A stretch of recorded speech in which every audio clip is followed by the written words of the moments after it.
महाकुंभ एक अत्यंत पवित्र और ऐतिहासिक आयोजन है जो हिंदू धर्म और भारतीय संस्कृति में विशेष महत्व रखता है। इस आयोजन का संबंध विशेष रूप से भारत के 4 प्रमुख शहरों प्रयागराज, इलाहाबाद, हरिद्वार, उज्जैन और नासिक से है, जहां हर 12 वर्षों में कुंभ मेला आयोजित होता है। लेकिन महाकुंभ केवल 144 वर्षों में एक बार आता है। इसे हिंदू धर्म का सबसे बड़े और सबसे महत्वपूर्ण मेले के रूप में देखा जाता है। महाकुंभ और कुंभ का इतिहास। महाकुंभ का इतिहास प्राचीन काल से जुड़ा हुआ है। यह मेला हिंदू धर्म के सबसे पवित्र और विशाल आयोजनों में से एक है। इसका उल्लेख भारतीय वेदों और पुराणों में भी मिलता है। कुंभ शब्द का अर्थ है कलश या घड़ा, जो अमृत अक्षय जल का प्रतीक है। हिंदू मान्यता के अनुसार जब देवता और दानव समुद्र मंथन कर रहे थे तो अमृत का घड़ा पृथ्वी पर गिरा था और इन 4 स्थानों पर इसका प्रवाह हुआ था। यही कारण है कि इन 4 स्थानों को कुंभ स्थल माना जाता है। कुंभ क्यों मनाया जाता है? कुंभ मेला श्रद्धालुओं के लिए आत्मशुद्धि और मोक्ष प्राप्ति का एक अवसर है। विशेष रूप से यहाँ श्रद्धालु गंगा, यमुना और सरस्वती नदियों के संगम में स्नान करते हैं, जो उन्हें पापों से मुक्ति दिलाता है और पुण्य प्राप्ति का मार्ग प्रशस्त करता है। महाकुंभ का आयोजन विशेष रूप से उस समय किया जाता है जब ग्रहों की स्थिति और कुंभ पर्व की तिथियां इतनी अनुकूल होती हैं कि इसे अधिक पवित्र माना जाता है। महाकुंभ का महत्व और प्रयागराज का स्थान। महाकुंभ का आयोजन प्रयागराज के त्रिवेणी संगम पर किया जाता है, जो गंगा, यमुना और सरस्वती नदियों के संगम स्थल के रूप में प्रसिद्ध है। यहाँ गंगा और यमुना की साक्षी नदी सरस्वती का संदर्भ है, जिसे कालक्रम में अदृश्य माना गया है, लेकिन इसके अस्तित्व को लेकर कई धार्मिक और वैज्ञानिक मत हैं। प्रयागराज में स्थित अक्षय वट अमर वृक्ष का भी विशेष महत्व है, जो हिंदू धर्म के अनुसार सृष्टि के प्रारंभ और अंत का प्रतीक है। नागा साधुओं का विशेष स्थान। महाकुंभ के शाही स्नान में नागा साधुओं का विशेष स्थान है। ये साधु बिना कपड़ों के होते हैं और उनका संबंध प्राचीन तपस्वियों से है। उन्हें शाही स्नान का पहला अधिकार मिलता है क्योंकि उन्हें अत्यधिक सम्मान और श्रद्धा प्राप्त होती है। नागा साधुओं का इतिहास और परंपरा धार्मिक दृष्टि से अत्यंत महत्वपूर्ण है और इनकी तपस्या और साधना को उच्च स्थान दिया जाता है। महाकुंभ का 144 वर्षों का अंतराल। महाकुंभ को 144 वर्षों के अंतराल में केवल एक बार आयोजित किया जाता है और यह पर्व जीवन में एक बार ही देखने का अवसर प्राप्त होता है।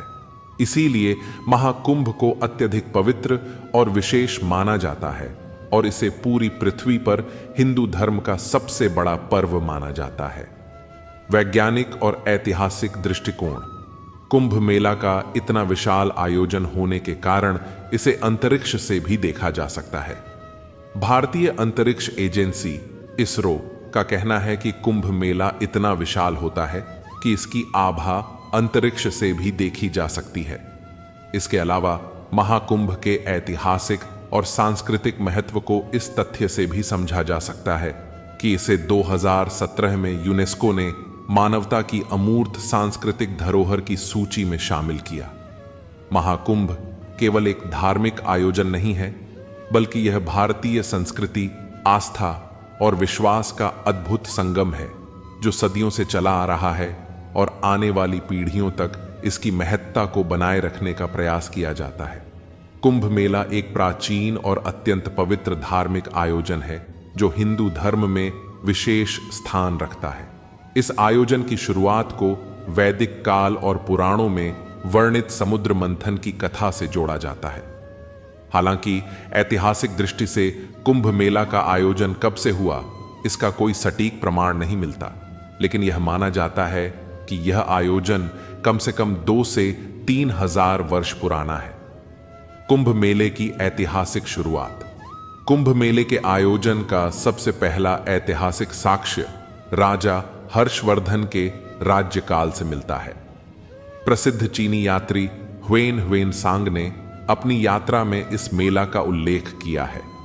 ह्वेन-ह्वेन-सांग की यात्रा लगभग 1400 वर्ष पुरानी मानी जाती है और उन्होंने उल्लेख किया कि सम्राट हर्षवर्धन के समय 7वीं शताब्दी में प्रयागराज में कुंभ मेला आयोजित किया जाता था।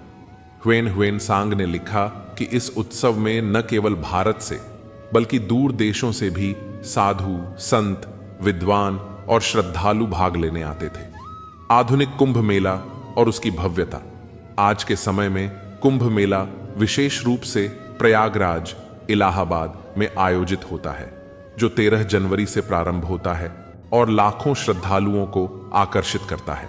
यह आयोजन अब सिर्फ एक धार्मिक मेला नहीं रह गया है, बल्कि एक विशाल सामाजिक और सांस्कृतिक उत्सव बन गया है। 2013 में आयोजित महाकुंभ मेला अब तक का सबसे बड़ा धार्मिक आयोजन माना गया था, जिसमें लगभग 12 करोड़ से अधिक श्रद्धालुओं ने भाग लिया था। इस बार 144 साल के बाद आयोजित हो रहे इस महाकुंभ की भव्यता और विशालता इससे भी कहीं अधिक होने की उम्मीद है।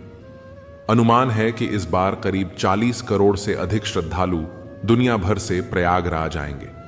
इसके आयोजन में केवल जल सुविधा की लागत करीब 40 करोड़ रुपए आंकी गई है, जिसमें 25 सेक्टरों में 1200 किलोमीटर लंबी पाइपलाइन बिछाई जाएगी। आध्यात्मिक दृष्टिकोण से कुंभ मेला केवल एक धार्मिक या सांस्कृतिक उत्सव नहीं है, बल्कि यह एक अद्भुत संगम है जहां आस्था, इतिहास और विज्ञान एक साथ मिलते हैं। यह वह स्थान है जहां हर साल नए रहस्यों और सवालों की खोज होती है। कुंभ मेला सनातन धर्म के अनुसार पवित्रतम स्थलों में एक है, जहां लाखों श्रद्धालु पवित्र नदी संगम में स्नान कर अपने पापों से मुक्ति पाने की आशा रखते हैं। भारत में कुंभ मेले की परंपरा केवल कुछ दशकों की नहीं, बल्कि सैकड़ों हजारों साल पुरानी है। ऋग्वेद जैसे प्राचीन ग्रंथों में समुद्र मंथन की कथाएं तो हैं ही, साथ ही इसमें प्रयाग में पवित्र पर्व मनाए जाने का भी उल्लेख मिलता है। इन ग्रंथों में इन पवित्र नदियों में स्नान करने और पाप धोने की प्रक्रिया को स्नान पर्व कहा गया है। सिर्फ हिंदू ग्रंथों में ही नहीं, बल्कि बौद्ध धर्म के पवित्र ग्रंथ मच्छिमार निकाय में भी भगवान गौतम बुद्ध ने कुंभ मेले का उल्लेख किया है। हालांकि उन्होंने इस परंपरा पर कटाक्ष किया था। उनका मानना था कि सिर्फ नदी में स्नान करने से आप अपने पापों से मुक्ति नहीं पा सकते। बावजूद इसके इस उल्लेख से यह स्पष्ट होता है कि उनके समय में भी कुंभ मेले की परंपरा मौजूद थी। महाकुंभ में भाग लेने वाले नागा साधु, मठाधीश, बड़े मंदिरों के संत, हिमालय में तपस्या कर रहे ऋषि मुनि और हिंदुत्व के सभी रक्षक इस पवित्र आयोजन में एकत्र होते हैं। यह महाकुंभ एक ऐतिहासिक और आध्यात्मिक आयोजन होने जा रहा है। अब आइए जानते हैं कि कुंभ मेले की शुरुआत क्यों हुई थी। कुंभ संस्कृत का एक शब्द है जिसका अर्थ होता है कलश या घड़ा, जिसमें अमृत जैसे पवित्र तरल को रखा जाता है। अगर इसे महाकुंभ कहा जाता है तो वह घड़ा कितना विशाल और महत्वपूर्ण होगा, इसका अंदाजा लगाया जा सकता है। लेकिन सवाल यह है कि यदि कुंभ सिर्फ एक पानी का घड़ा है तो यह इतना बड़ा और विश्व प्रसिद्ध आयोजन कैसे बन गया? इसके इतिहास को समझने के लिए हमें दो महत्वपूर्ण पौराणिक कथाओं से परिचित होना पड़ेगा, जो इस पर्व की धार्मिक गहराई और सांस्कृतिक महत्व को उजागर करती है। आइए इस वीडियो में हम आपको महाकुंभ के आरंभ से लेकर आज तक की पूरी यात्रा के बारे में बताएंगे। यह कथा आपको रहस्य और प्रेरणा की नई दुनिया में ले जाएगी। महाकुंभ से जुड़ी पहली कथा सपों और गरुड़ देव के बीच की है। यह कथा रहस्य, संघर्ष और अद्वितीय प्रेरणा से भरी हुई है। एक आर्षि थे जिनका नाम था ऋषि कश्यप।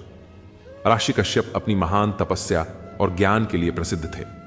उनकी दो पत्नियां थीं जो सगी बहनें थीं। उनके नाम थे कद्रु और विनता। इनकी कहानी से एक ऐसा अध्याय शुरू हुआ जिसमें सर्पों और गरुड़ की पौराणिक कथा का जन्म हुआ। ऐसा माना जाता है कि संसार के सभी सांपों की जननी कद्रु हैं, लेकिन कहानी यहीं खत्म नहीं होती। एक दिन कद्रु ने आर्षि कश्यप से प्रार्थना की, ऋषिवर, मुझे 100 विषैले और शक्तिशाली संतानें प्रदान करें जो इस संसार में अद्वितीय हों। ऋषि कश्यप ने कद्रू की प्रार्थना सुनकर तथास्तु कहा। इसके पश्चात कद्रू को 100 अंडे प्राप्त हुए। यह देखकर विनता के मन में भी इच्छा जाग उठी। उन्होंने सोचा, अगर कद्रू को ऐसा वरदान मिल सकता है तो मुझे भी एक वरदान प्राप्त करना चाहिए। विनता ने ऋषि कश्यप के पास जाकर निवेदन किया, ऋषिवर, मुझे भी वरदान दीजिए। भले ही मेरी संतानों की संख्या कम हो, लेकिन वे कद्रू की संतानों से अधिक शक्तिशाली हों। ऋषि कश्यप मुस्कुराए और तथास्तु कहा। फिर उन्होंने विनता को 2 विशाल अंडे प्रदान किए।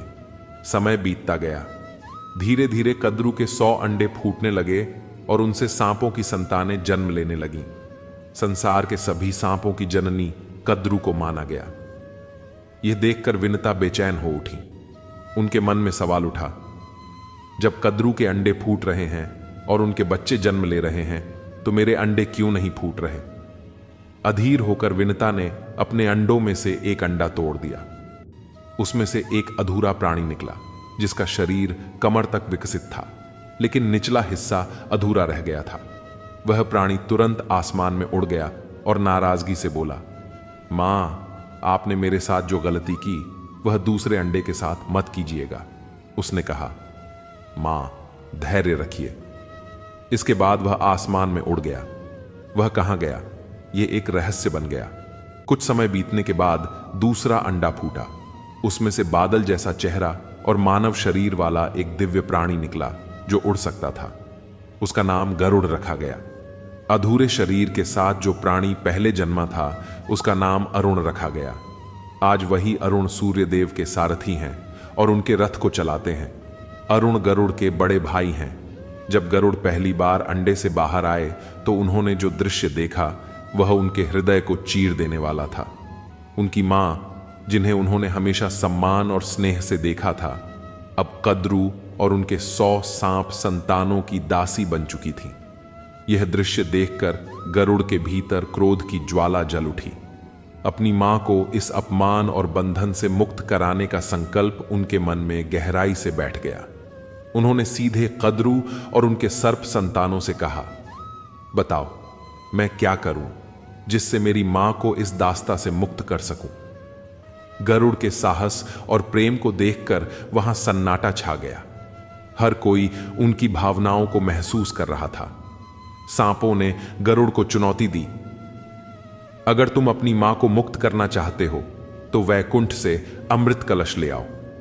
यह वही दिव्य कलश था जिसमें अमृतत्व का अमृत रखा गया था।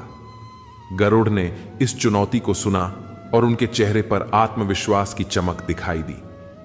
उन्होंने संकल्प लिया, मैं किसी भी परिस्थिति का सामना करूंगा और वह अमृत कलश लाकर तुम्हें दूंगा, लेकिन वादा करो कि इसके बाद मेरी मां को दास्ता से मुक्त कर दोगे। उनकी दृढ़ता को देखकर सभी सर्प चुप हो गए। संधि हो गई। गरुड़ ने अपने पंख फैलाए और सीधे वैकुंठ धाम की ओर उड़ चले। वहां पहुंचकर उन्होंने अपनी अद्वितीय शक्ति और साहस से अमृत कलश को हासिल कर लिया। यह उनके संकल्प और शक्ति का प्रमाण था। गरुड़ जब अमृत कलश लेकर लौट रहे थे तो उनका रास्ता आसान नहीं था। यह केवल उनकी ताकत का नहीं बल्कि उनके अटूट संकल्प का प्रतीक था। देवता घबराते हुए विष्णु जी के पास पहुंचे। प्रभु, अगर यह अमृत कलश गलत हाथों में चला गया तो बड़ा अनर्थ हो जाएगा। उन्होंने कहा, एक ऐसा शक्तिशाली प्राणी आया है जिसका चेहरा पक्षी जैसा और शरीर इंसान जैसा है। वह उड़ता है और हम सबसे ज्यादा ताकतवर हैं। उसे रोके प्रभु। विष्णु जी ने युद्ध का मैदान संभाला और गरुड़ के सामने खड़े हो गए। दोनों के बीच भयंकर युद्ध हुआ, लेकिन इस दौरान विष्णु जी ने महसूस किया कि गरुड़ ने अमृत कलश को छुआ तक नहीं, न ही उसे ग्रहण किया। विष्णु जी ने गरुड़ से पूछा, तुम यह कलश क्यों ले जा रहे हो? क्या इसका उद्देश्य केवल चोरी करना है या कुछ और? गरुड़ ने गहरी सांस ली और अपनी मां की पीड़ा की पूरी व्यथा सुनाई। प्रभु, यह अमृत कलश मैं केवल अपनी मां को मुक्त कराने के लिए ले जा रहा हूं। मैं इसे अपने लिए नहीं चाहता। विष्णु जी ने गरुड़ की बात सुनी और कहा, ठीक है, मैं तुम्हें यह अमृत कलश ले जाने दूंगा, लेकिन एक शर्त है। जब तुम इसे जमीन पर पहुंचा दोगे, उसके बाद तुम हमेशा के लिए मेरे वाहन बन जाओगे। गरुड़ ने बिना किसी झिझक के यह शर्त स्वीकार कर ली।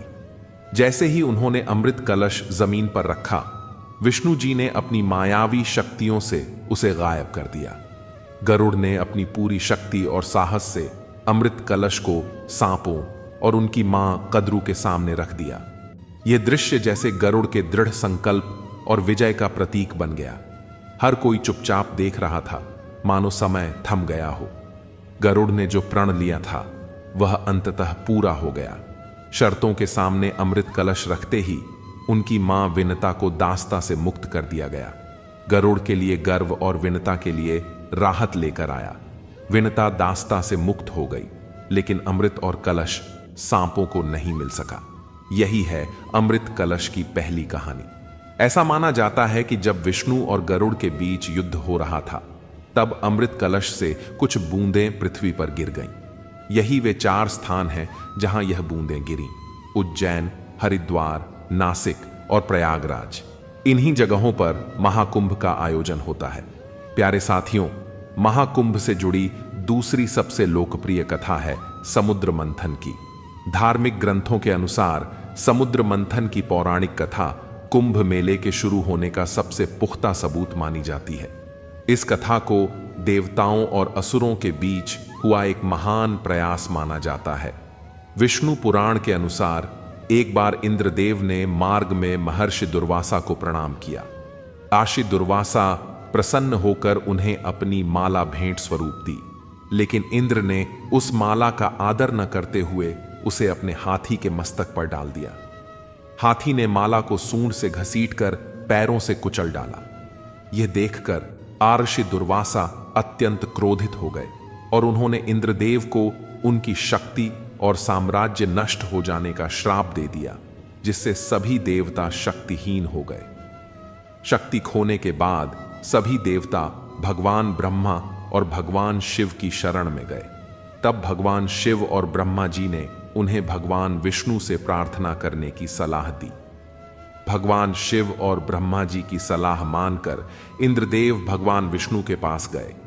भगवान विष्णु ने उन्हें क्षीर सागर का मंथन करके अमृत निकालने का उपाय बताया, लेकिन समुद्र मंथन अकेले देवताओं के वश की बात नहीं थी। इसलिए भगवान विष्णु की सलाह पर देवताओं ने दैत्यों से संधि कर ली। सभी मिलकर अमृत निकालने के लिए तैयार हो गए और यत्न में लग गए। देवताओं ने दैत्यों से यह वादा किया कि जो कुछ भी समुद्र मंथन से प्राप्त होगा उसे आपस में बराबर बांटा जाएगा। यह एक ऐतिहासिक क्षण था जब एक ओर देवता और दूसरी ओर असुर खड़े थे। समुद्र मंथन के लिए मंदराचल पर्वत को मथानी बनाया गया और नागराज वासुकी को रस्सी। भगवान विष्णु ने कछुए का रूप धारण करके पर्वत को स्थिरता प्रदान की। जैसे जैसे मंथन आगे बढ़ा, समुद्र से एक एक करके अद्भुत वस्तुएं प्रकट होने लगी। सबसे पहले हलाहल विष उत्पन्न हुआ, जिसे भगवान शिव ने ग्रहण कर लिया। अंततः मंथन के फलस्वरूप क्षीर सागर से पारिजात, उच्चैश्रवा, चंद्रमा, कामधेनु और अंत में अमृत कलश लेकर धन्वंतरी प्रकट हुए। जैसे ही अमृत कलश प्रकट हुआ, सभी की निगाहें उस पर टिक गईं। असुरों ने तुरंत इसे छीनने की योजना बनाई, जबकि देवताओं के लिए यह अमृत उनके अस्तित्व का प्रश्न था। असुरों ने धन्वंतरी से अमृत कलश छीन लिया। देवताओं ने असुरों के गलत इरादे समझ लिए, लेकिन आर्षि दुर्वासा के श्राप के कारण वे शक्तिहीन हो चुके थे और दैत्यों से अमृत कलश छीनने में असमर्थ थे। अमृत कलश को लेकर देवता और असुरों के बीच जबरदस्त खींचतान शुरू हो गई। देवता इसे असुरों के हाथों से बचाने के लिए हर संभव प्रयास कर रहे थे। यह एक संघर्ष था जिसमें दोनों पक्ष अपनी पूरी ताकत झोंक रहे थे। देवताओं की शक्तिहीनता को ध्यान में रखते हुए भगवान विष्णु ने असुरों का ध्यान भटकाने के लिए मोहिनी का रूप धारण किया और अपनी मायावी शक्ति से अमृत को देवताओं में बांट दिया। समझौते के अनुसार दैत्यों को उनका हिस्सा नहीं दिया गया। इससे राक्षस क्रोधित हो गए और देवताओं से युद्ध करने लगे। यह युद्ध 12 दिन और 12 रातों तक चला। लेकिन ये 12 दिन पृथ्वी के दिनों की तरह नहीं थे। देवताओं का एक दिन मानव के 1 वर्ष के बराबर होता है। इन 12 दिव्य दिनों के दौरान देवताओं ने 4 स्थानों हरिद्वार, उज्जैन, नासिक और प्रयागराज पर विश्राम किया। ये वही स्थान है जहां देवताओं ने अमृत कलश को सुरक्षित रखा था। इसी कारण माना जाता है कि इन स्थानों पर दिव्य शक्तियां विद्यमान हैं और इसलिए प्राचीन काल से इन स्थानों पर कुंभ मेले का आयोजन होता रहा है। यही कारण है कि हर 12 वर्ष में इन 4 स्थानों पर कुंभ का आयोजन किया जाता है। लेकिन इस कथा का सबसे अहम हिस्सा अभी बाकी है, जिसे जानना आपके लिए बेहद जरूरी है। श्रीमद् भागवत पुराण के अनुसार समुद्र मंथन से 14 रत्न निकले थे। सबसे पहले हलाहल या कालकूट विष प्रकट हुआ, जिसकी ज्वाला इतनी तीव्र थी कि देवता और दानव सभी इससे जलने लगे। तब भगवान शिव ने समस्त सृष्टि की रक्षा के लिए इस विष को स्वयं ग्रहण किया। विष की तीव्रता के कारण शिवजी का कंठ नीला पड़ गया और तभी से उन्हें नीलकंठ कहा जाने लगा। शिवजी के शरीर में इस विष के प्रभाव को शांत करने के लिए सभी देवताओं और दानवों ने उन पर शीतल जल अर्पित किया। इसी कारण सावन के महीने में शिवजी का जलाभिषेक किया जाता है। ऐसा कहा जाता है कि जब शिवजी ने समुद्र मंथन से निकले हलाहल विष को ग्रहण किया तो उसकी कुछ बूंदें धरती पर भी गिर गईं। जिन घास के पत्तों पर यह बूंदें गिरीं, उन्हें सांपों ने काट लिया, जिससे उनकी जीभ बीच से कट गई। इसी प्रकार कुछ विषाक्त बूंदें बिच्छू और अन्य जहरीले जीवों ने भी ग्रहण कर लीं, जिससे वे भी विषैले हो गए। तो दोस्तों, यह था महाकुंभ के आध्यात्मिक और रहस्यमय तथ्यों से जुड़ा विवरण। कुंभ मेला केवल एक धार्मिक आयोजन नहीं, बल्कि यह पौराणिक कथाओं, संस्कृति और आस्था का अद्भुत संगम है, जो प्रत्येक श्रद्धालु को इतिहास, विश्वास और प्राचीन परंपराओं से जोड़ता है। महाकुंभ 2025 का आयोजन प्रयागराज में किया जा रहा है। यह महाकुंभ 1444 वर्षों के बाद प्रयागराज में आयोजित हो रहा है। कुंभ मेले के आयोजन की तिथि एक ज्योतिषीय गणना के आधार पर तय की जाती है। इस पावन अवसर पर करोड़ों श्रद्धालु पवित्र स्नान कर पुण्य लाभ प्राप्त करेंगे। महाकुंभ का आयोजन 12 कुंभ मेलों के बाद होता है और प्रयागराज में यह 13 जनवरी से शुरू होकर 26 फरवरी तक चलेगा। पूरे 45 दिनों तक चलने वाले इस महाकुंभ में ग्रह और नक्षत्रों की स्थिति में कई बदलाव देखने को मिलेंगे, जिससे महाकुंभ में स्नान करने से कई गुना अधिक फल की प्राप्ति होती है। अब आपके मन में यह सवाल जरूर आ रहा होगा कि आखिर प्रयागराज में ही महाकुंभ का आयोजन क्यों होता है। प्रयागराज में लगने वाले महाकुंभ का महत्व अत्यधिक माना जाता है।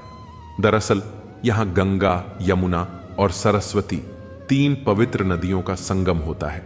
इसी वजह से यह स्थान अन्य तीर्थ स्थलों की तुलना में अधिक महत्वपूर्ण है।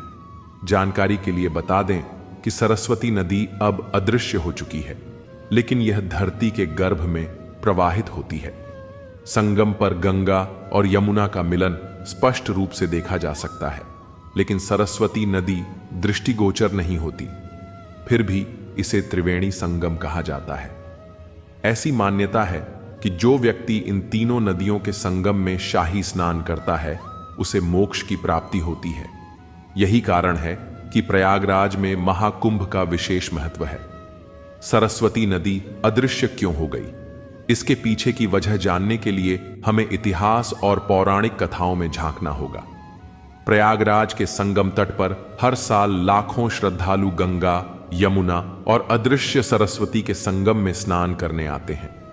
गंगा और यमुना को हर कोई देख सकता है, लेकिन सरस्वती नदी का जल कभी दिखाई नहीं देता। इस नदी के अदृश्य होने के पीछे एक प्राचीन पौराणिक कथा छिपी है। बहुत समय पहले, जब धरती पर आर्षि मुनि अपनी तपस्या में लीन रहते थे, सरस्वती नदी का प्रवाह हरियाली से भरपूर भूमि पर होता था। यह नदी ज्ञान, कला और संगीत की देवी सरस्वती का प्रतीक मानी जाती थी। सरस्वती का जल इतना पवित्र और दिव्य था कि इसके किनारे तपस्या करने वाले अर्षि तुरंत सिद्ध प्राप्त कर लेते थे। लेकिन एक बार कुछ असुरों ने सरस्वती नदी की इस दिव्यता को नष्ट करने की योजना बनाई। उन्होंने नदी के जल को दूषित करने का प्रयास किया ताकि अर्षि मुनि अपनी तपस्या में सफल न हो सकें। असुरों ने सरस्वती के किनारे खून और विष फैलाना शुरू कर दिया। जब यह बात देवी सरस्वती को पता चली तो वे अत्यंत दुखी हुईं। उन्होंने भगवान ब्रह्मा से प्रार्थना की, हे सृष्टिकर्ता, मेरा जल अब अपवित्र होता जा रहा है। असुर मेरी पवित्रता का हरण कर रहे हैं। मैं अब इस संसार में अपनी पवित्रता को बनाए नहीं रख सकती। कृपया मुझे अदृश्य कर दीजिए ताकि मेरी शुद्धता बनी रहे। भगवान ब्रह्मा ने देवी सरस्वती की प्रार्थना स्वीकार की और उन्हें अदृश्य कर दिया। तभी से सरस्वती नदी धरती के गर्भ में समा गई और अदृश्य प्रवाहित होने लगी। माना जाता है कि प्रयागराज में जहां गंगा और यमुना का संगम होता है, वहीं अदृश्य सरस्वती का प्रवाह भी होता है। श्रद्धालु जब संगम में स्नान करते हैं तो उनकी आत्मा सरस्वती के अदृश्य जल से पवित्र हो जाती है। कई अर्षे और साधक कहते हैं कि उन्होंने ध्यान के दौरान सरस्वती के जल का स्पर्श अनुभव किया है। उनका कहना है कि यह जल सामान्य पानी से अधिक ठंडा और दिव्य लगता है। वैज्ञानिक शोध भी इस बात की पुष्टि करते हैं कि प्रयागराज में भूगर्भीय जल के बहाव में एक अलग धारा पाई गई है जो सरस्वती नदी हो सकती है। अब जानते हैं कि शाही स्नान क्या है और इसका नागा साधुओं से क्या संबंध है। महाकुंभ के इतिहास के बारे में तो बहुत कुछ जाना जाता है, लेकिन महाकुंभ से जुड़े कुछ ऐसे रहस्य भी हैं जिनके बारे में बहुत ही कम लोग जानते हैं। शाही स्नान का अर्थ है संगम में साधुओं और भक्तों का स्नान। भक्तों का मानना है कि इससे उनके सभी पुराने पाप धुल जाते हैं और जन्म मृत्यु के चक्र से मुक्ति का मार्ग प्रशस्त होता है। महाकुंभ में विभिन्न अखाड़ों से संबंध रखने वाले साधु संत शाही स्नान करने के लिए पहुंचते हैं। इसे बोलचाल में राजयोग स्नान भी कहा जाता है। साधु और उनके अनुयायी पवित्र नदी में तय समय पर डुबकी लगाते हैं। पौराणिक मान्यता है कि शुभ मुहूर्त में डुबकी लगाने से अमृत का वरदान प्राप्त होता है। यही वजह है कि यह महाकुंभ मेले का एक अहम हिस्सा माना जाता है।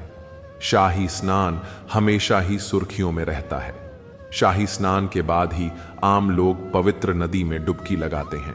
कहा जाता है कि शाही स्नान की शुरुआत 14वीं से 16वीं शताब्दी के बीच हुई थी। यह वह समय था जब भारत में मुगलों के आक्रमण की शुरुआत हो चुकी थी। साधुओं ने स्वयं और धर्म की रक्षा के लिए अखाड़ों के रूप में एकजुट होना शुरू किया। मुगल आक्रांताओं से धर्म और परंपरा को बचाए रखने के लिए हिंदू शासकों ने अखाड़ों के साधु संतों, खासकर नागा साधुओं से मदद ली थी। इसके बाद जब भी कुंभ या महाकुंभ का आयोजन होता तो सम्मान के तौर पर साधुओं को पहले स्नान का अवसर दिया जाने लगा। धीरे धीरे यह परंपरा बन गई और साधुओं को सम्मानपूर्वक राजशाही तरीके से स्नान कराया जाने लगा। इसीलिए मुख्य तिथियों पर होने वाले स्नान को शाही स्नान कहा जाने लगा। अब जानने का प्रयास करते हैं कि कुंभ में नागा साधुओं को इतना महत्व क्यों दिया जाता है और इनका रहस्य क्या है। नागा साधु महाकुंभ का सबसे आकर्षक और रहस्यमयी पहलू माने जाते हैं। ये साधु समाज से पूरी तरह कटकर सन्यास का जीवन जीते हैं। इनके कठोर तप और सन्यास धारण करने की प्रक्रिया बहुत कठिन होती है। नागा साधु वस्त्र नहीं पहनते, अपने शरीर को राख से ढकते हैं और कठोर साधना करते हैं। इन्हें शिव भक्त माना जाता है और ये भगवान शिव के गणों की तरह जीवन जीते हैं। मुख्य उद्देश्य धर्म और संस्कृति की रक्षा करना होता है। इतिहास के अनुसार जब भारत पर विदेशी आक्रमण हो रहे थे तब नागा साधुओं ने युद्ध में भाग लिया था और अपने शस्त्रों से धर्म की रक्षा की थी। यही कारण है कि इन्हें विशेष सम्मान दिया जाता है। कुंभ मेले में नागा साधुओं का शाही स्नान सबसे पहले कराया जाता है। यह न केवल एक परंपरा है बल्कि धर्म और अध्यात्म की गहराई को भी दर्शाता है। दोस्तों, कुंभ मेले में नागा साधुओं की रहस्यमय उपस्थिति महाकुंभ मेला नागा साधुओं के लिए विशेष रूप से जाना जाता है। कुंभ में नागा साधुओं का इतना महत्व है कि इनके बिना कुंभ मेला अधूरा माना जाता है। यह साधु जो नग्न रहते हैं और तपस्वी जीवन जीते हैं, महाकुंभ में अपनी अलौकिक शक्तियों का प्रदर्शन करते हैं। लेकिन सोचने वाली बात यह है कि ये नागा साधु सिर्फ कुंभ मेले में ही दिखाई देते हैं और फिर कहां चले जाते हैं। आखिर इनका कुंभ से क्या संबंध है, इनका क्या इतिहास रहा है और नागा साधु बनने की क्या प्रक्रिया होती है, इसके बारे में जानना बेहद जरूरी है। नागा साधुओं की रहस्यमय दुनिया और कुंभ मेले से इनके संबंध के बारे में हम आपको बताने जा रहे हैं। जितने ये नागा साधु दिखने में विचित्र लगते हैं, उतना ही इनका इतिहास भी विचित्र है। नागा साधुओं की उत्पत्ति को लेकर अलग अलग बातें सुनने को मिलती हैं। कुछ मानते हैं कि नागा साधुओं की उत्पत्ति भगवान विष्णु के अवतार दत्तात्रेय से जुड़ी हुई है। इसके बारे में एक कथा है जिसके अनुसार पूर्व काल में एक दैत्य रूपी राजा था जिसका नाम अधमकर था, और उसका कहना था कि वह स्वयं भगवान है और लोग उसकी पूजा करें, न कि किसी और भगवान की। उसने पूरी पृथ्वी पर अपना आतंक मचा रखा था। तब भगवान दत्तात्रेय ने इस असुर राजा से मुक्ति दिलाने के लिए अपने शरीर पर एक दिव्य आभा का निर्माण किया, जिसमें लंबे केश, दाढ़ी, मूछ, बदन पर एक भी कपड़ा नहीं और पूरे शरीर पर भगवान शिव की विभूति लपेटे हुए थे। गले में 11 मुखी रुद्राक्ष पहने और हाथ में त्रिशूल लिए एक साधु की उत्पत्ति हुई, जिसे लोगों ने नग्न साधु बुलाया। यही नग्न साधु आगे चलकर नागा साधु कहलाए। नागा साधुओं की परंपरा केवल तप और साधना तक सीमित नहीं है, बल्कि इनकी भूमिका भारत की रक्षा और धर्म की रक्षा के लिए भी महत्वपूर्ण रही है। इतिहास में नागा साधुओं ने अपने बलिदान और वीरता के अद्भुत उदाहरण प्रस्तुत किए हैं। विदेशी आक्रमण की स्थिति में कई बार राजा महाराजाओं ने अखाड़ों के नागा साधुओं का सहयोग लिया है। इतिहास में ऐसे कई युद्धों का वर्णन मिलता है जिनमें 40,000 से ज्यादा नागा योद्धाओं ने भाग लिया था। यही वजह है कि नागा साधुओं को कुंभ में इतना महत्व दिया जाता है। अब बात करते हैं उस अक्षय वट की, जिसे अमर वृक्ष भी कहा जाता है। भारत की पौराणिक और धार्मिक परंपराओं का यह एक अत्यधिक महत्वपूर्ण हिस्सा है। यह वृक्ष प्रयागराज के पातालपुरी मंदिर में स्थित है, जो मुगल सम्राट अकबर के किले के अंदर स्थित है, और इसे प्राचीन मंदिरों में एक प्रमुख स्थान प्राप्त है। अक्षय वट का विशेष महत्व है क्योंकि इसे कभी नष्ट नहीं होने वाला वृक्ष माना जाता है। पौराणिक कथाओं के अनुसार प्रयाग में स्नान के बाद जब तक अक्षय वट का पूजन और दर्शन नहीं किया जाता, तब तक पूर्ण लाभ नहीं मिलता। अक्षय वट का उल्लेख पुराणों में भी मिलता है और यह सृष्टि के विकास और प्रलय का साक्षी रहा है। इसके नाम से ही स्पष्ट है कि इसका कभी नाश नहीं होता। मान्यता है कि माता सीता ने आशीर्वाद दिया था कि प्रलय के समय जब सब कुछ नष्ट हो जाएगा, तब भी यह वृक्ष हरा भरा रहेगा। कहा जाता है कि बाल रूप में श्री कृष्ण इसी वट वृक्ष पर विराजमान हुए थे और बाल मुकुंद रूप में श्री हरीश पवित्र वृक्ष के पत्ते पर शयन करते हैं। इसका उल्लेख कालिदास के रघुवंश और चीनी यात्री ह्वेन सांग के यात्रा विवरण में भी मिलता है। शालिग्राम श्रीवास्तव की पुस्तक प्रयाग प्रदीप में भी अक्षय वट का जिक्र है। ह्वेन सांग ने अपने विवरण में लिखा कि प्रयागराज में देव मंदिर स्थित है, जिसके आंगन में एक विशाल वट वृक्ष है, जिसकी शाखाएं और पत्तियां दूर दूर तक फैली हुई हैं। पौराणिक और ऐतिहासिक प्रमाणों के अनुसार मोक्ष प्राप्ति के लिए श्रद्धालु इस वृक्ष की ऊंची डालियों से कूद जाया करते थे। लेकिन मुगल सम्राट अकबर के शासनकाल के दौरान इस परंपरा में बदलाव आया। मुगल शासन ने इस परंपरा को समाप्त कर दिया और अक्षय वट के दर्शन पर भी प्रतिबंध लगा दिया। इसके बावजूद अक्षय वट को धार्मिक और ऐतिहासिक दृष्टि से अत्यधिक पूज्य माना जाता है। यह भी मान्यता है कि अक्षय वट के नीचे से अदृश्य सरस्वती नदी बहती है, जो इसकी दिव्यता को और अधिक बढ़ा देती है। संगम स्नान के बाद अक्षय वट का दर्शन और पूजन करने से वंश वृद्धि से लेकर धन धान्य की संपूर्णता तक की मनोकामनाएं पूरी होती हैं। अब बात करते हैं अखाड़ों की। अखाड़ा का अर्थ है एक ऐसा समुदाय जो धार्मिक, आध्यात्मिक और सामाजिक कार्यों में सक्रिय होता है। यह अखाड़े सनातन धर्म के संतों और सन्यासियों के संगठन हैं, जिनका उद्देश्य वेद, उपनिषद और धार्मिक अनुशासन का पालन करते हुए धर्म और संस्कृति का संवर्धन करना है। अखाड़ों का संचालन एक 5 सदस्यीय समिति करती है, जिसमें ब्रह्मा, विष्णु, शिव, गणेश और शक्ति के प्रतीक शामिल होते हैं। यह परंपरा धर्म और संस्कृति को संगठित रूप में बनाए रखने का माध्यम है। अब बात करते हैं महाकुंभ के अखाड़ों के इतिहास और शंकराचार्य के योगदान की। कुछ लोग मानते हैं कि नागा सन्यासियों के अखाड़े आदि शंकराचार्य के पहले भी मौजूद थे। हालांकि उस समय इन्हें अखाड़ा नहीं कहा जाता था, इन्हें बेड़ा या साधुओं का जत्था कहा जाता था।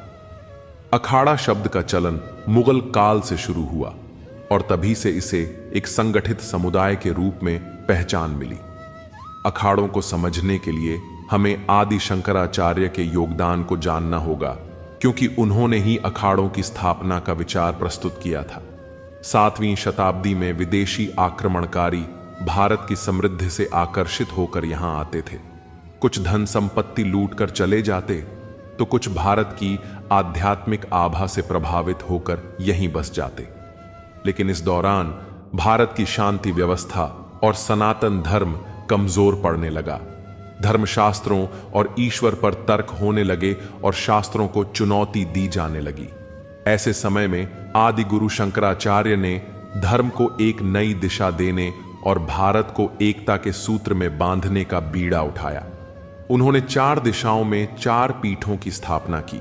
पूर्व में गोवर्धन पीठ, उत्तर में शारदा पीठ, पश्चिम में द्वारका पीठ और दक्षिण में ज्योतिर्मठ पीठ। इन पीठों ने भारत की आध्यात्मिक और सांस्कृतिक धारा को जीवित रखने का कार्य किया। शंकराचार्य ने समझाया कि भौगोलिक स्थिति चाहे जैसी भी हो, सनातन धर्म की नींव एक ही है। बहुत कम उम्र में ही उन्होंने वेद, उपनिषद और शास्त्रों का गहन अध्ययन कर लिया था। उनकी दृष्टि में सनातन धर्म केवल पूजा पाठ तक सीमित नहीं था, बल्कि यह जीवन जीने का एक मार्ग था। उन्होंने देखा कि धर्म का मूल उद्देश्य आत्मा का परमात्मा से मिलन है, जो समय के साथ खोता जा रहा था। शंकराचार्य ने अद्वैत वेदांत का संदेश दिया, जिसमें प्रमुख सत्यम जगत मिथ्या जीवों भ्रम में नहीं है। इसका अर्थ था कि केवल ब्रह्म सत्य है, यह संसार माया है और जीवात्मा स्वयं ब्रह्म है। उनका उद्देश्य साधुओं के विभिन्न संघों को एकजुट करना, सनातन धर्म को मानने वालों को संगठित करना और एक साझा लक्ष्य के लिए प्रेरित करना था। इसी सोच के परिणाम स्वरूप अखाड़ों की परंपरा 14वीं से 16वीं सदी के बीच शुरू हुई। अब जानते हैं कुंभ कितने प्रकार के होते हैं और इसका आयोजन किस आधार पर किया जाता है। कुंभ मेला भारतीय धर्म और संस्कृति का एक अत्यधिक महत्वपूर्ण और भव्य आयोजन है, जो 4 प्रमुख स्थलों पर आयोजित होता है। यह आयोजन न केवल धार्मिक दृष्टि से, बल्कि सांस्कृतिक और सामाजिक दृष्टि से भी महत्वपूर्ण है। कुंभ मेलों के प्रकारों के बारे में जानना भी रोचक है, क्योंकि यह उनके महत्व और आयोजन के समय काल को स्पष्ट करता है। सबसे पहला है महाकुंभ मेला, जो सबसे महत्वपूर्ण और प्रतिष्ठित मेला है, और यह 144 वर्षों में केवल एक ही बार आयोजित होता है। यह आयोजन तब होता है जब 12 पूर्ण कुंभ मेले पूरे हो जाते हैं, और इस समय पर प्रयागराज में त्रिवेणी संगम के तट पर महाकुंभ का आयोजन किया जाता है। महाकुंभ के दौरान लाखों श्रद्धालु पवित्र संगम में स्नान करने के लिए एकत्र होते हैं। यह आयोजन अपनी भव्यता और धार्मिक महत्व के कारण विश्व भर में प्रसिद्ध है। फिर इसके बाद आता है पूर्ण कुंभ मेला, जो हर 12 साल में एक बार होता है। यह मेला 4 प्रमुख पवित्र स्थलों पर आयोजित किया जाता है: प्रयागराज, हरिद्वार, नासिक और उज्जैन। इस दौरान श्रद्धालु पवित्र नदियों में स्नान करते हैं और इसे मोक्ष की प्राप्ति के लिए महत्वपूर्ण माना जाता है। पूर्ण कुंभ के आयोजन का समय और स्थान भारतीय धार्मिक परंपरा में अत्यधिक सम्मानित है। वहीं अगर बात करें अर्ध कुंभ मेला की, तो यह पूर्ण कुंभ के विपरीत हर 6 साल में आयोजित होता है और इसे कुंभ के बीच के आयोजन के रूप में देखा जाता है। यह मेला केवल 2 स्थानों प्रयागराज और हरिद्वार में आयोजित होता है। अर्ध का अर्थ होता है आधा, इसलिए इसे एक प्रकार से कुंभ मेला का मध्यवर्ती आयोजन माना जाता है। इस मेले में भी श्रद्धालु पवित्र नदियों में स्नान करते हैं और यह धार्मिक क्रियाओं के संदर्भ में विशेष महत्व रखता है। और सबसे आखिरी मेला, जिसे कुंभ मेला के नाम से जाना जाता है, यह आयोजन भारत के 4 प्रमुख स्थलों हरिद्वार, नासिक, उज्जैन और प्रयागराज में होता है। इस दौरान श्रद्धालु पवित्र नदियों में आस्था की डुबकी लगाते हैं, खासकर प्रयागराज में संगम स्थल पर। यह मेला धार्मिक और सांस्कृतिक दृष्टि से अत्यंत महत्वपूर्ण है। प्रत्येक स्थल पर होने वाला कुंभ मेला अपने विशेष रीति रिवाजों और परंपराओं के लिए जाना जाता है। इन 4 प्रकार के आयोजनों के माध्यम से कुंभ मेला भारतीय धार्मिकता, संस्कृति और समाज के अद्वितीय प्रतीक के रूप में स्थापित है। हर मेला अपनी विशेषताएं और महत्व रखता है, जो श्रद्धालुओं को आत्मिक शांति, मोक्ष और आस्था की प्राप्ति के रास्ते पर अग्रसर करता है। तो यह था कुंभ के प्रकारों और उनके आयोजन का संपूर्ण विवरण। आपके मन में यह सवाल जरूर उठता होगा कि कुंभ पर अरबों रुपए खर्च करने पर आखिर सरकार को क्या मिलता है। आइए जानते हैं। प्यारे साथियों, कुंभ मेला न केवल एक धार्मिक और सांस्कृतिक आयोजन है, बल्कि यह सरकार के लिए एक महत्वपूर्ण आर्थिक और पर्यटन आधारित अवसर भी है। समय के साथ इसके बजट और आय में उल्लेखनीय वृद्धि हुई है, जो इसके बढ़ते महत्व और वैश्विक पैमाने को दर्शाता है। साल 1882 में मेले पर 828 रुपये खर्च किए गए थे और मेले से सरकार को 1000 रुपये का लाभ हुआ था, जब करीब 8 लाख श्रद्धालुओं ने स्नान किया था और भारत की जनसंख्या लगभग 22 करोड़ 50 लाख थी। वहीं साल 1986 में जिले में 10 लाख श्रद्धालुओं ने भाग लिया और इसमें 9 लाख 427 रुपये का खर्च आया था, जो आज के हिसाब से करीब 10 करोड़ 50 लाख रुपये के बराबर है। फिर साल 1996 में श्रद्धालुओं की संख्या 25 लाख हो गई थी और आयोजन पर 1 लाख रुपये खर्च हुए, जो आज के हिसाब से लगभग 13 करोड़ 50 लाख रुपये के बराबर होते हैं। वहीं 1918 में महाकुंभ में श्रद्धालुओं की संख्या 30 लाख हो गई और आयोजन पर 1,37,000 रुपये खर्च हुए, जो आज के हिसाब से लगभग 16 करोड़ 40 लाख रुपये के बराबर है। अगर बात करें महाकुंभ 2025 की, तो इसके लिए उत्तर प्रदेश सरकार ने 7,500 करोड़ का बजट निर्धारित किया है, जो 19 में हुए कुंभ के बजट से कहीं अधिक है। यह कहानी एक नास्तिक लड़के की है, जिसका नाम अर्जुन था। अर्जुन बचपन से ही धर्म और आस्था से दूर था। वह हमेशा भगवान और साधुओं का मजाक उड़ाता। यह मानता था कि यह सब केवल लोगों को भ्रमित करने का तरीका है। उसका मन केवल भौतिक सुखों में रमने में था, लेकिन एक घटना ने उसकी जिंदगी को पूरी तरह बदल दिया। अर्जुन ने सुना था कि कुंभ मेला बहुत बड़ा धार्मिक आयोजन है, जहां लाखों लोग जाते हैं और साधु बाबा तपस्या करते हैं।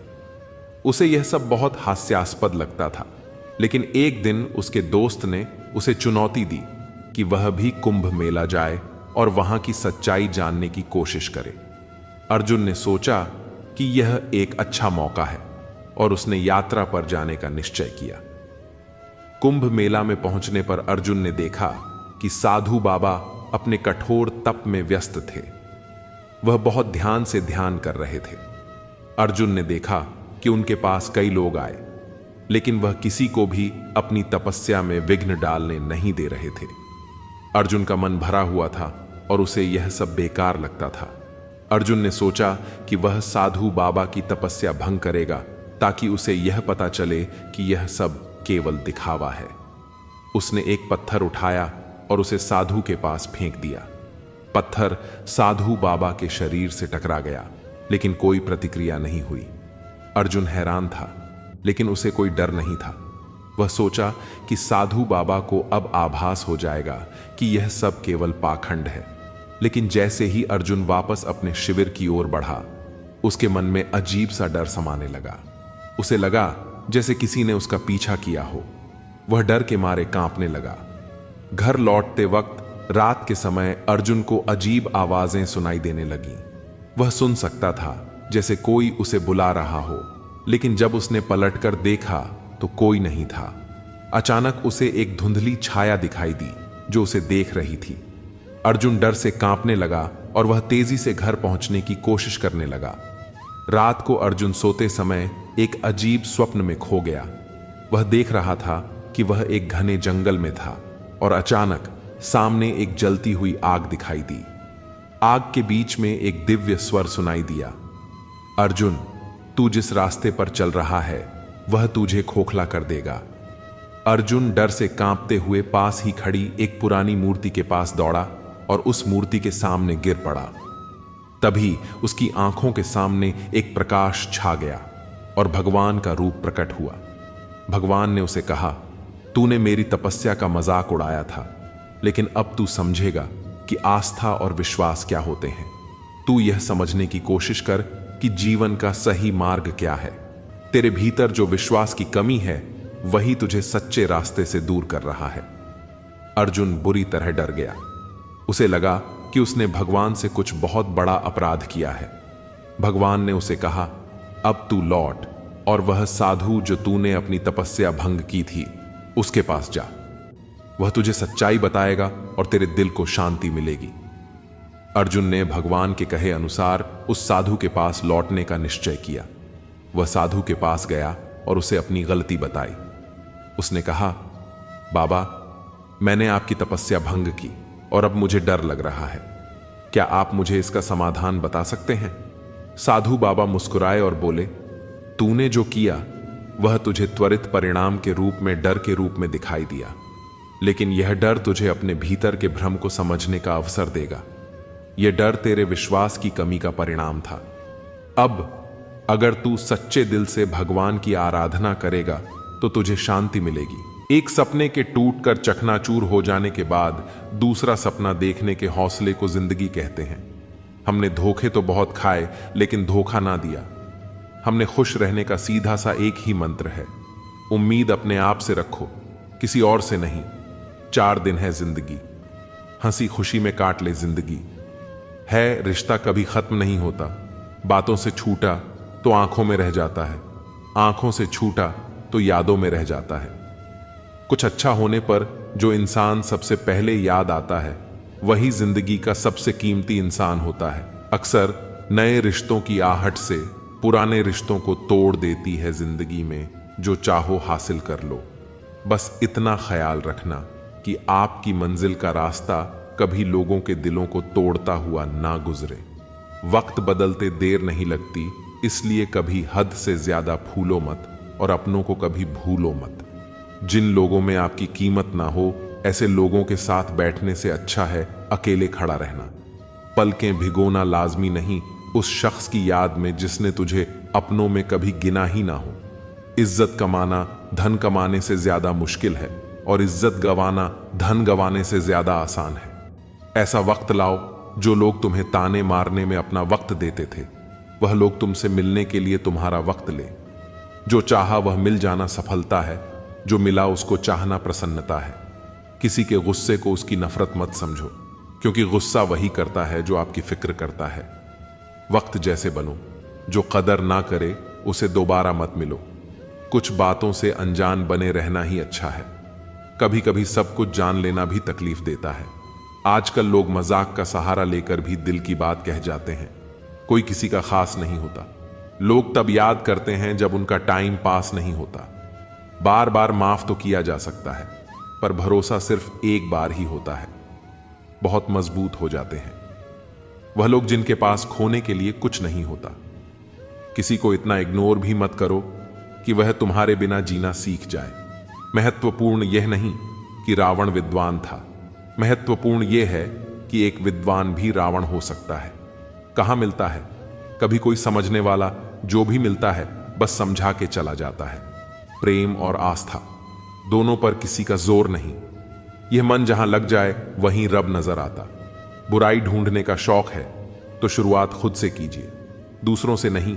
एक चाहत होती है अपनों के साथ जीने की, वरना पता तो हमें भी है मरना अकेले ही है। रिश्ते तो बहुत हैं, पर जो दर्द बांटे वही असली रिश्ता है। कोई तुम्हारा साथ ना दे तो गम मत करना, क्योंकि खुद से बड़ा कोई हमसफर नहीं होता। अगर कोई आपकी बात नहीं समझता तो समझाओ ही मत, क्योंकि कुछ बातें समझने से नहीं, खुद पर बीतने पर समझ आती है। सुकून वहां नहीं है जहां धन मिले, सुकून वहां है जहां मन मिले। हमेशा तैयारी के साथ ही रहना साहब। मौसम और इंसान कब बदल जाए इसका कोई भरोसा नहीं। औरों के जोर पर अगर उड़कर दिखाओगे, अपने परों से उड़ने का हुनर भूल जाओगे। जैसा मूड हो वैसा मंजर होता है। मौसम तो इंसान के अंदर होता है। नफरतों के शहर में चालाकियां के डेरे हैं। यहां वह लोग रहते हैं जो तेरे मुंह पर तेरे हैं और मेरे मुंह पर मेरे हैं। थोड़ा गुरूर भी जरूरी है। जीने के लिए ज्यादा झुक के मिलो तो दुनिया पीठ का पायदान बना लेती है। जिस दिन तुम्हें फर्क पड़ना बंद हो जाएगा ना, उस दिन सबको फर्क पड़ेगा। याद रखना, मुझे गलत समझने से पहले आप संतुष्ट हो जाओ कि आप सही हो। तेरी झोली में सिर्फ सहानुभूति डालेंगे। लोग गम की कथा दुनिया वालों को सुनाना छोड़ दो। उस ज्ञान का कोई फायदा नहीं जिसे तुम उपयोग में नहीं ला सकते। कभी सोचिए कि स्वयं को बदलना कितना कठिन है, फिर दूसरे को बदलना कैसे सरल हो सकता है। कदर इंसान की मौजूदगी में होती है, बाद में जो होता उसे पछतावा कहते हैं। कोई गिरने में राजी तो कोई गिराने में राजी, मगर जो गिरकर संभल जाए वही जीतता है। सब्र रख, जिसने तुझे धोखा दिया है वह भी धोखा खाएगा। किसी की खामोशी को उसकी कमजोरी समझना इंसान की सबसे बड़ी भूल है। जो आपकी खुशी में अपना दर्द भूल जाए, उस शख्स से ज्यादा प्यार आपको कोई नहीं कर सकता। जो दूसरों को इज्जत देता है, असल में वह खुद इज्जतदार होता है, क्योंकि दूसरों को वही दे पाता है जो उसके पास होता है। कमजोर लोग बदला लेते हैं, ताकतवर लोग भूल जाते हैं और समझदार लोग माफ कर देते हैं। रब से कभी भी खूबसूरती मत मांगो, मांगो तो किस्मत मांगना। मैंने खूबसूरत लोगों को किस्मत वालों के लिए रोते देखा है।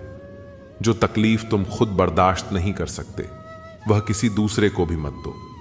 जिंदगी साइकिल चलाने के जैसे ऐसा है, बैलेंस बनाए रखने के लिए आपको चलते रहना होता है। कभी कभी हम किसी के लिए उतना जरूरी भी नहीं होते जितना हम सोच लेते हैं। अब तो खुश होने से भी डर लगता है, कहीं अपनी ही नजर ना लग जाए। किसी को कभी दुख मत देना, क्योंकि दी हुई चीज एक दिन 1000 गुनी होकर लौटती है। लोग नहीं बदलते, ना ही बिछड़ते हैं, बस उन्हें हमसे बेहतर मिल जाते हैं, इसलिए वह हमें अनदेखा करने लग जाते हैं। एक हकीकत यह भी है, लोग अपने बारे में कुछ भी गलत नहीं सुन सकते, चाहे वह सच ही हो, और तारीफ पूरी चाह से सुनते हैं, चाहे वह झूठ ही क्यों ना हो। अपनी ऊंचाई पर ज्यादा घमंड ना करना है। अगर उपवास करके भगवान खुश होते तो इस दुनिया में बहुत दिनों तक खाली पेट रहने वाला भिखारी सबसे सुखी इंसान होता। कल ना हम होंगे ना कोई गिला होगा। सपनों के पीछे इतना भागो कि एक दिन तुम्हें पाना लोगों के लिए सपना बन जाए। गलतियां इस बात का सबूत है कि आप कोशिश कर रहे हैं। समय और शब्द दोनों का उपयोग लापरवाही के साथ ना करें, क्योंकि यह दोनों दोबारा ना आते हैं ना मौका देते हैं। शबुराई भी होनी जरूरी है, क्योंकि हर रोज तारीफ मिलेगी तो आगे नहीं बढ़ पाएंगे। दुनिया में कोई काम नामुमकिन नहीं है, बस हौसले और कड़ी मेहनत की जरूरत है। किसी अच्छे इंसान से हद से ज्यादा बुरा सलूक मत कीजिए, क्योंकि सुंदर कांच टूटता है तो धारदार हथियार बन जाता है। हर बात दिल पर लगाओगे तो रोते रह जाओगे। पद सिर्फ एक संबोधन देता है, इज्जत पाने के लिए काबिल बनना पड़ता है। अच्छी बातें पढ़ने की आदत हो तो अच्छी बातें करने की आदत अपने आप बन जाती है। हराम की कमाई से शक्ल तो संवार सकते हो, लेकिन नस्लें नहीं। उम्र में चाहे कोई बड़ा हो या छोटा, लेकिन वास्तव में बड़ा तो वही है जिसके दिल में सभी के लिए प्रेम, स्नेह और सम्मान है। जिंदगी की लंबाई नहीं, गहराई मायने रखती है। सही फैसला लेना काबिलियत नहीं है, फैसला लेकर उसे सही साबित करना काबिलियत है। सारे साथी काम के सबका अपना मोल, जो संकट में साथ दे वह सबसे अनमोल। रिश्तों में समझदारी होना बहुत ही जरूरी है। बुरा दोनों को लगता है, यह दोनों को समझना जरूरी है।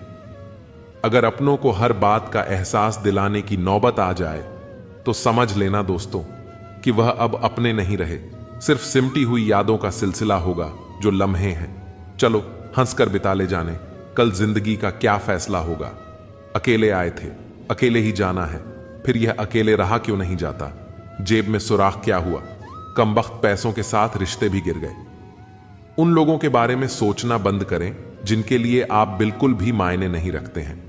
उम्र भर कमाया पैसा खत्म हो सकता है, लेकिन जो दुआएं सेवा करने से मिलेगी वह कभी खत्म नहीं हो सकती। जब कोई अपना गैरों के जैसा व्यवहार करने लगता है तब दिल को दूरियों का एहसास होने लगता है। इसलिए जो जैसा है उसके साथ वैसा ही बनकर रहो। एक अच्छे इंसान की पहचान जिसके दोस्त और नौकर पुराने हों। जिंदगी एक बार ही सही, लेकिन ऐसे शख्स से जरूर मिलवाती है जिसके साथ हम अपना सब कुछ बांट लेना चाहते हैं। मंजिलें मुझे छोड़ गईं, रास्तों ने मुझे संभाल लिया है। जा जिंदगी, मुझे तेरी जरूरत नहीं, मुझे हादसों ने पाल लिया है। किसी के कहने से यदि अच्छा या बुरा होने लगे तो यह संसार या तो स्वर्ग बन जाए या पूरी तरह से नर्क। इसलिए यह ध्यान मत दो कि कौन क्या कहता है, बस वह करो जो अच्छा है और सच्चा है। झूठा इंसान अंत में अपने सिवाय किसी को धोखा नहीं दे सकता। धन गया तो कुछ नहीं गया, स्वास्थ्य गया तो थोड़ा सा गया, अगर चरित्र गया तो सब कुछ ही चला गया। खुल सकती है गांठें बस जरा से जतन से, पर लोग कचियां चलाकर सारा फसाना बदल देते। जहां पहुंचने में नासा को लगा जमाना उस चांद पर। हम शायरों का हर घड़ी होता है आना जाना, ना व्यक्ति बदलेंगे, ना स्थान बदलेगा, ना परिस्थिति बदलेगी। तुम्हें बदलना होगा, बस सुनने की आदत डालो क्योंकि ताने मारने वालों की कमी नहीं। मुस्कुराने की आदत डालो क्योंकि रुलाने वालों की कमी नहीं है। ऊपर उठने की आदत डालो क्योंकि टांग खींचने वालों की कमी नहीं है। फितरत में नहीं था, तमाशा करना बहुत कुछ जानते थे, मगर खामोश रहे। जमाना भी कितना अजीब है, तुम्हें नाकामयाब देखकर हंसता है और कामयाब देखकर जलता है। संपत्ति के उत्तराधिकारी अनेक लोग हो सकते हैं, लेकिन कर्मों के उत्तराधिकारी केवल हम स्वयं ही होते हैं। जब छोटे थे तो बातें भूल जाते थे और सब कहते थे याद रखना, सीखो। अब बड़े हो गए हैं तो हर बात याद रहती है और लोग कहते हैं भूलना सीखो। इतनी सलूकी ना करे जिंदगी। हम कौन सा यहां बार बार आने वाले हैं। कामयाबी के दरवाजे उन्हीं के लिए खुलते हैं जो उन्हें खटखटाने की ताकत रखते हैं। बुढ़ापे में आपको रोटी आपकी औलाद नहीं, आपके दिए संस्कार खिलाएंगे। हम जिंदगी भर जमीनों की कीमत पर इतराते रहे।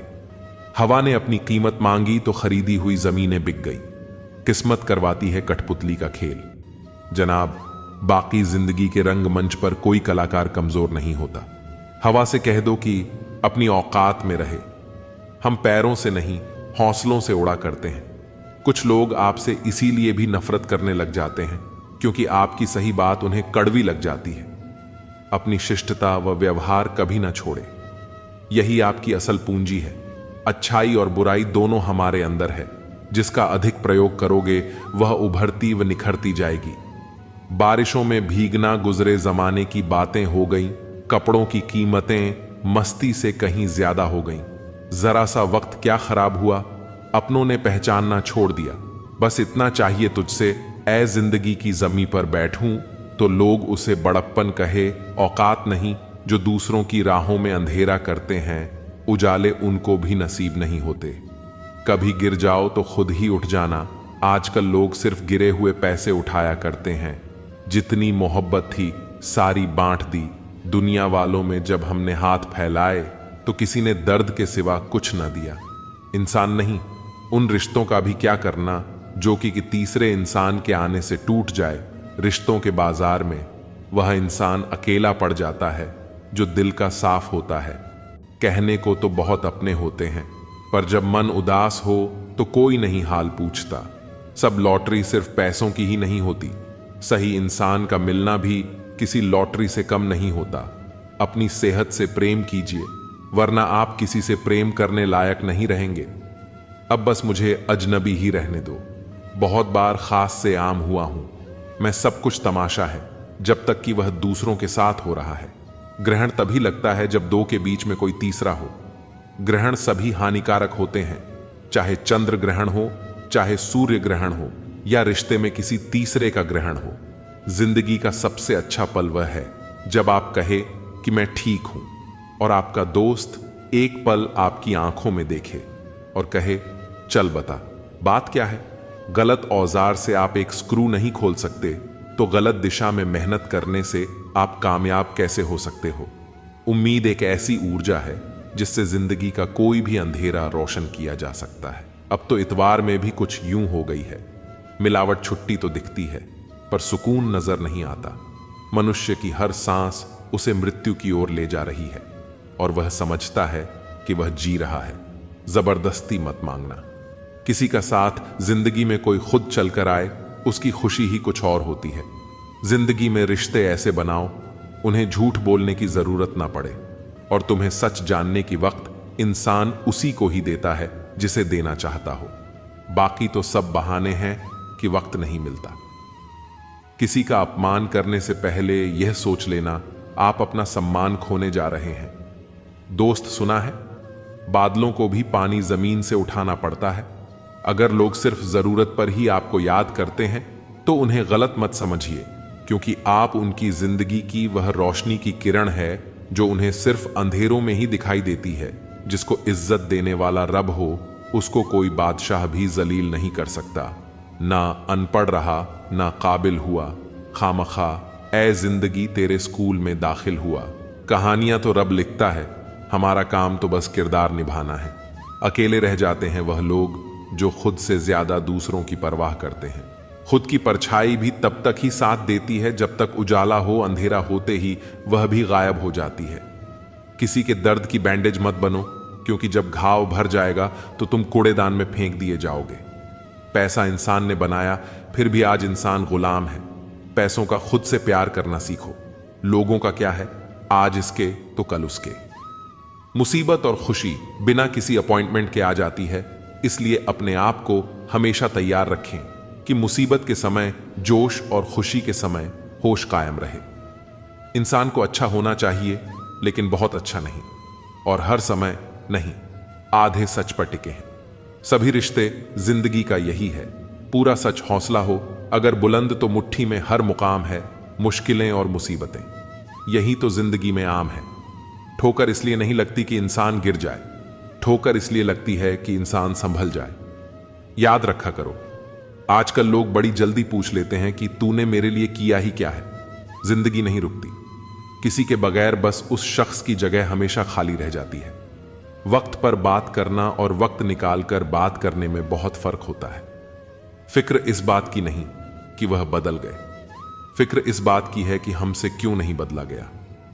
डबल रोल करने वाला इंसान बाद में एक भी रोल करने के लायक नहीं रहता। चोट का गहरा होना तो लाजमी था, वॉर जो अपनों का था। नहीं कोई इस दुनिया में मुझे समझने वाला, एक आस थी तुमसे, वह भी टूट गई। जहां दूसरों को समझना मुश्किल हो, वहां खुद को समझा लेना ही बेहतर होता है। चले जाएंगे तुझे, तेरे हाल पर छोड़कर कदर क्या होती है, ये तुझे वक्त बताएगा। कुछ यादें हमारी जिंदगी में ऐसी भी होती है जो ना भूली जाती है और ना ही किसी को बताई जाती है। लक्ष्य के बिना जीवन बिना पता लिखे लिफाफे की तरह है जो किसी मुकाम पर नहीं पहुंचता है। तजुर्बे हिसाब होता है। अपनी परेशानियों की वजह दूसरों को मानने से आपकी परेशानियां कभी कम नहीं हो सकती हैं। कसूर उनका नहीं जो मुझसे दूरियां बना लेते हैं। रिवाज है जमाने में पढ़ी किताबें ना पढ़ने का। उम्र भर गालिब यही भूल करता रहा, धूल चेहरे पर थी, आईना साफ करता रहा। वक्त की रेत पर कदमों के निशान मिलते हैं, चले जाते हैं। जो वह लोग कहां मिलते हैं। आजकल रिश्ते बिल्कुल रोटी की तरह हो गए हैं। जरा सी आंच तेज हुई तो जलकर खाक हो गई। दिखावे के रिश्तों में रहने से अच्छा है अपनी मौज में रहो। दुनिया की रीति है, यहां मजबूत से मजबूत लोहा टूट जाता है। कई झूठे इकट्ठे हो तो सच्चा टूट जाता है। किसी के चेहरे की मुस्कुराहट की वजह तो बनो, खुशी ही नहीं सुकून भी मिलेगा। आपके पास सीमित समय है, उसे दूसरों की जिंदगी जीने में बेकार मत करें। मकानों के भाव यूं ही नहीं बढ़ गए हैं। परिवार के झगड़ों में बिल्डर कमा गए। मुझे लगा था कि मैं बहुत खुशकिस्मत हूं, सब मुझे चाहते हैं, पर बाद में पता चला कि चाहते तो सब है, पर सिर्फ मतलब के लिए। लोगों की निंदा से परेशान होकर अपना रास्ता कभी मत बदलना, क्योंकि सफलता शर्म से नहीं साहस से मिलती है। प्यार में अपनी खुशी से ज्यादा दूसरों की खुशी ज्यादा मायने रखती है। जिसका मन मस्त है उसके पास समस्त है। जीवन में सुख मिले तो शुक्र करो और ना मिले तो सब्र करो। नियत साफ रखो, कपड़े अगर गंदे हों तो भी चल जाएगा। अगर जिंदगी में सफल होना है तो पैसों को हमेशा जेब में रखना, दिमाग में नहीं। ताकत अपने शब्दों में डालो, आवाज में नहीं, क्योंकि फसल बारिश से उगती है, बांड से नहीं। जो झूठ पर भी वाह करेंगे वही आपको तबाह करेंगे। उनकी भी क्या इज्जत करना जिनकी हरकतें कुत्तों जैसी हो, बर्बाद कर देता है। दोगला यार और झूठा प्यार गलत तरीके से कमाई गई। सफलता पर व्यक्ति घमंड कर सकता है, लेकिन गर्व नहीं। अपना पूरा समय खुद को बेहतर करने में लगाओ, क्योंकि रिश्ते अब इंसान से नहीं पैसों से बनने लगे हैं। हालात को ऐसा ना होने दें कि आप हिम्मत हार जाएं, बल्कि हिम्मत ऐसी रखें कि हालात हार जाएं। मुझे भी मिले थे कुछ रिश्ते फूलों के जैसे, आप तो वाकिफ हो। फूलों की उम्र ज्यादा नहीं होती। कुछ रिश्ते यूं दखल देते हैं, जिंदगी में हमें खुद से ही बेदखल कर देते हैं।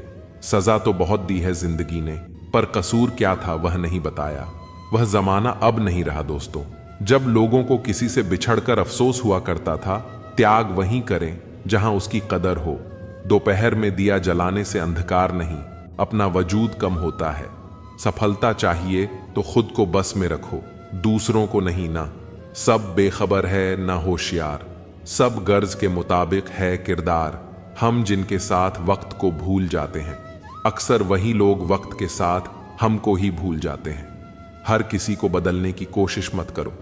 जो बुरे हैं उन्हें बुरा ही रहने दो, बस खुद को उनसे अलग कर दो। झूठ, धोखा और बहाने आपको कुछ पल की खुशी देंगे, लेकिन इसकी कीमत आपको भविष्य में चुकानी पड़ेगी।